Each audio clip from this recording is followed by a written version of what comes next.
చేరి ఏమేమి అన్నా కొల్లబొల్లి మాటలే నా రాధిక.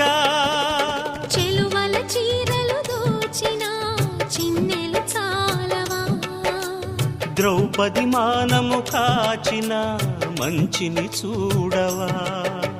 తెలియని లీలలతో తికమక చేయకయా, మనసును చూడకనే మాటలు విసరకలా.